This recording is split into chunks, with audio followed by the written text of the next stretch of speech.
Wow.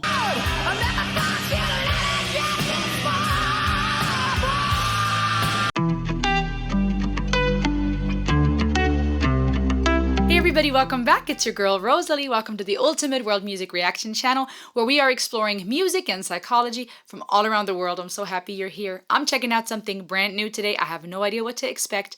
I will be looking into Skid Row, Wasted Time. Today's shout out goes to Sophia. She requested this song. Thank you so much for buying me a coffee, Sophia, and skipping the line. I'm going to be checking out this song based on her suggestion. And the interesting thing, I don't know anything about this group or this band, what to expect. It looks like they have that rock vibe going on. Their lead singer is Sebastian Bach. I think they've had a couple of lead singers, but their lead singer now is Sebastian Bach, which is interesting because the second I saw that that's his name, I'm like, wait a minute, that sounds like the German composer Johannes Sebastian Bach, classical music. But interesting, he is good friends with Steven Adler, supposedly, who was the original drummer for Guns N' Roses. It looks like this is going to be rock, some type of rock or rock and roll, but let's dive in, let's check it out. There you go, Sophia.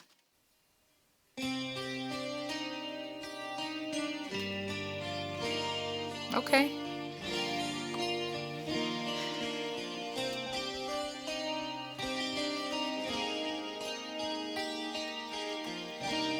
I like the intro.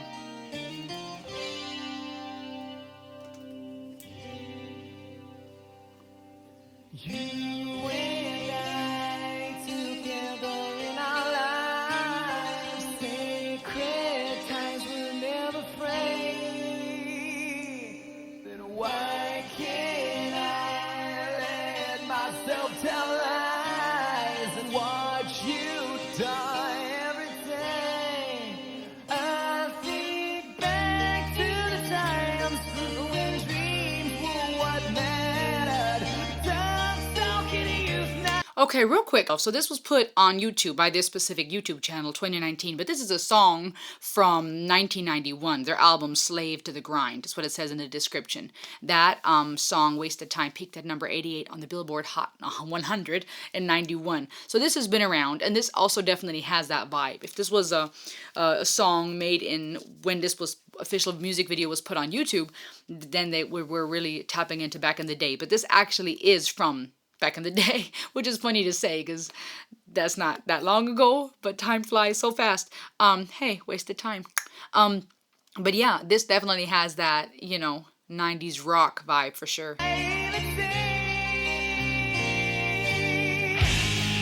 The hair.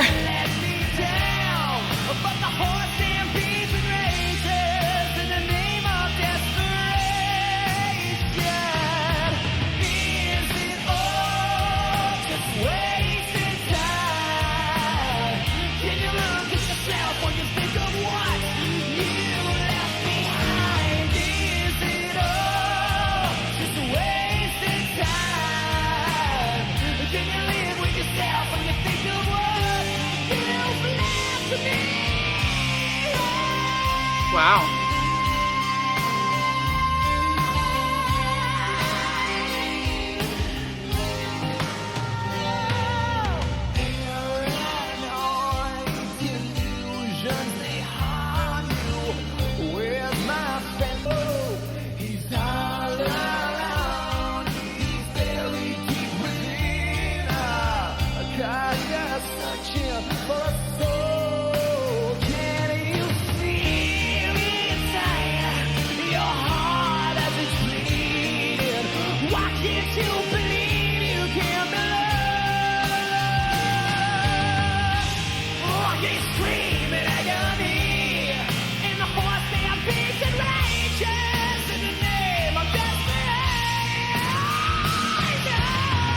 Wow, the way he sings, you guys. I don't usually listen to rock and roll. Rock like this is not really my style. From a genre perspective. But what he's doing vocally here is impressive. How he really has that rock and roll voice, like legendary. That feel to it. I'm not sure how to describe it really, but the way he's hitting those high notes and the way he's screaming them is impressive. And the harmonies are nice too. A little bit of the run in there. That's good vocal performance in my opinion. Is it all just wasted time?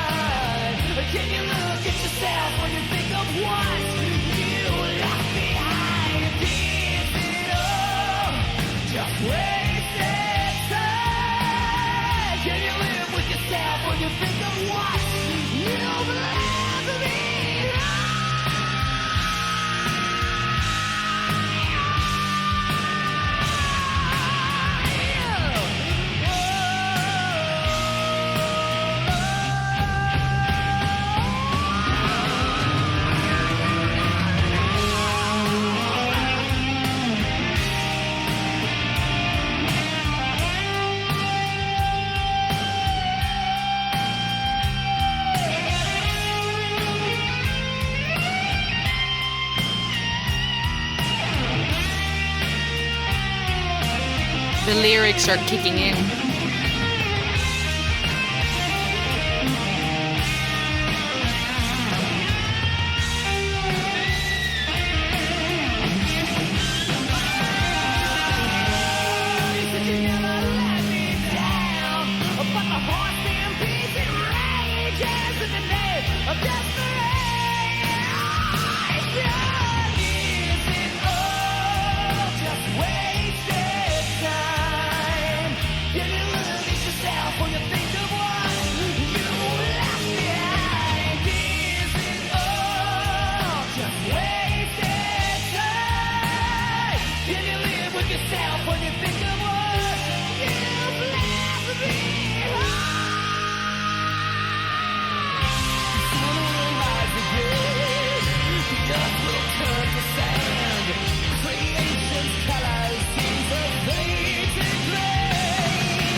want you to let it get this far, boy.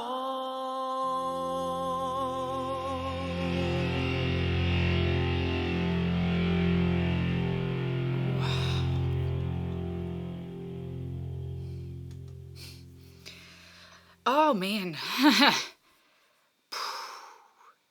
This is cool. I do not listen to rock and roll like this. Maybe I should more often. Musically, that guitar solo was lit. That was absolutely amazing. There's so much skill and talent out there. It's really cool. His voice is off the charts. I mean, I loved the raspiness, the way that he can scream those high notes with such control and perfection. I mean, just nothing. To me, it really sounded. I'm no vocal coach. I'm a singer-songwriter, but I'm not a vocal coach, so I don't know much about the technicalities. But I feel like he really did that with a lot of breath control to be able to hold them so long, but also with a lot of accurate technique to not ruin his voice. But then not only screaming, but screaming so high, really having just a timeless rock and roll voice, like impressive.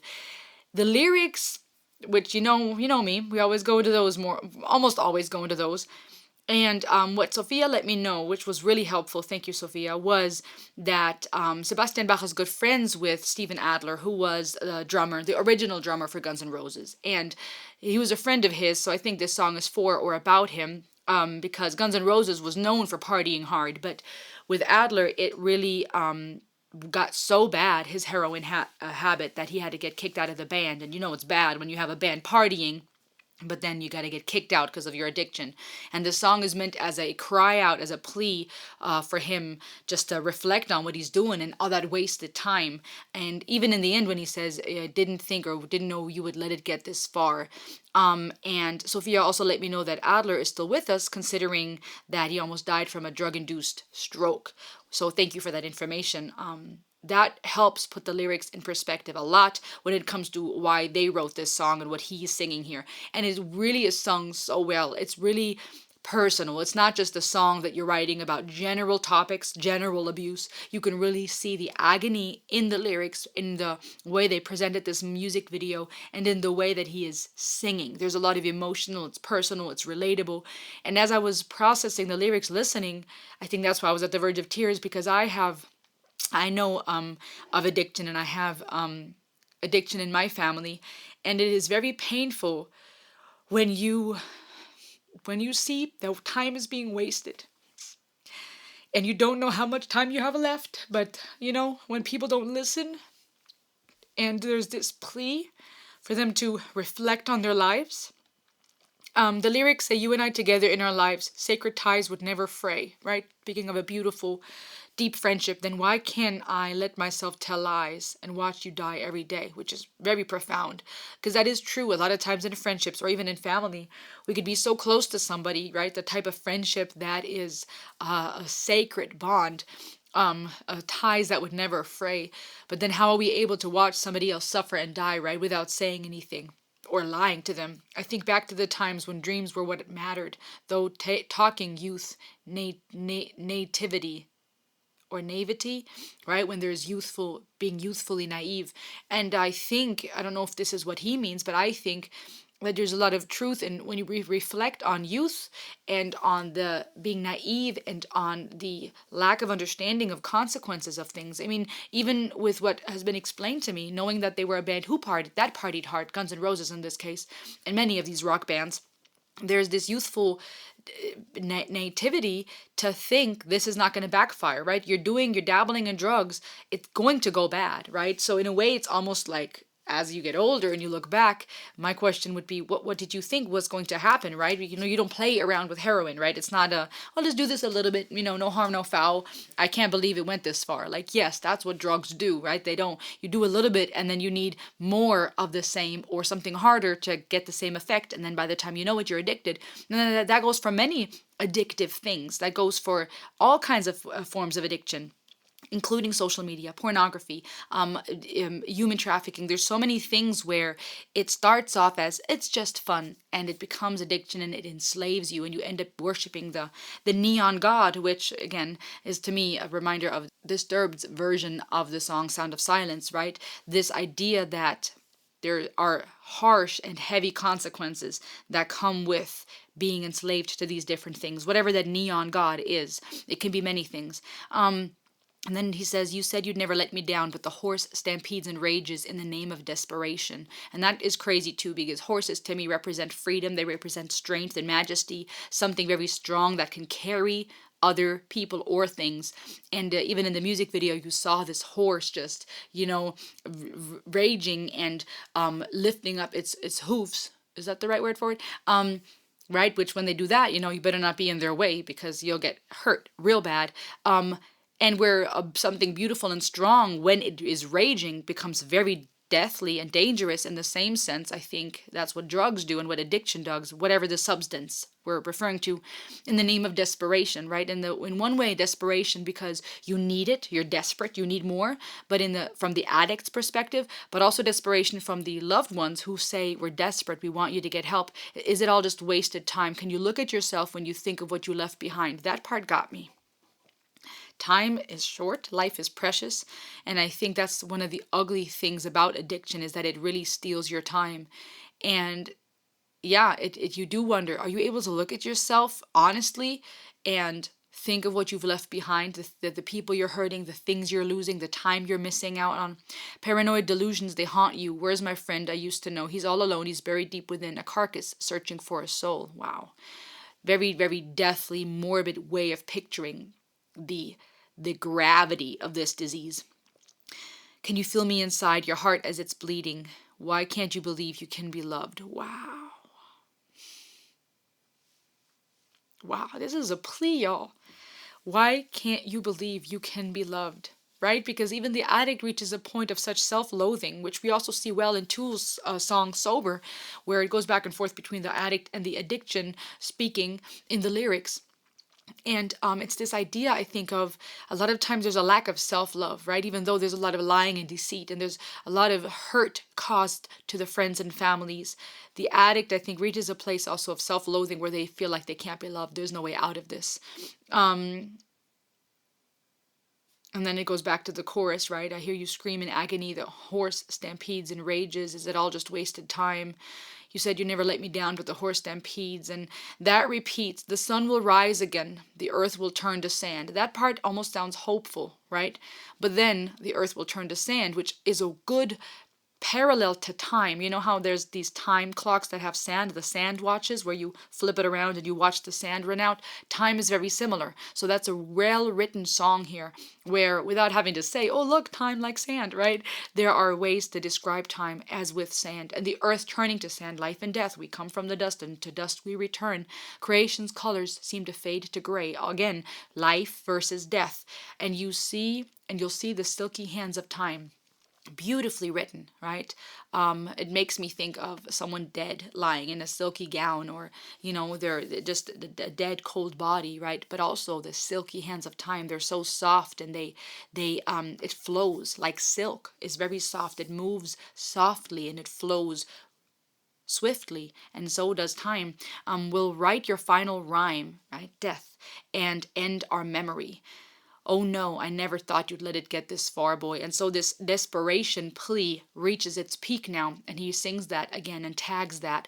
I never thought you'd let it get this far, boy. I never thought you'd let it get this far. Absolutely beautiful masterpiece. Sophia, you are awesome. Thank you so much for suggesting this to me. This was really, really good. I'm very glad that I explored this.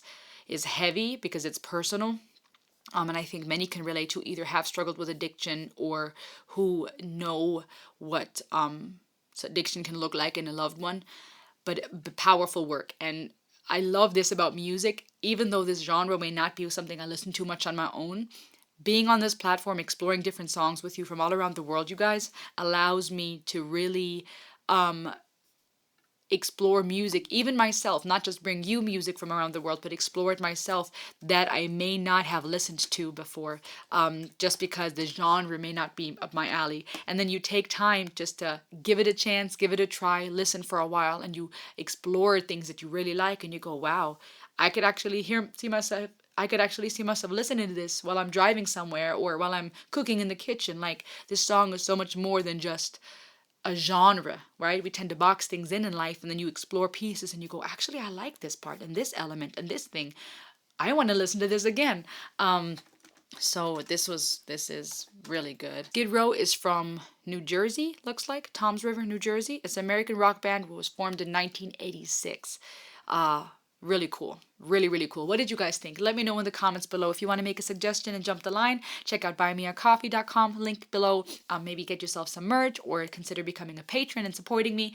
I appreciate you guys. And as always, like, share, subscribe. Thank you for stopping by. This was Rosalie Reacts.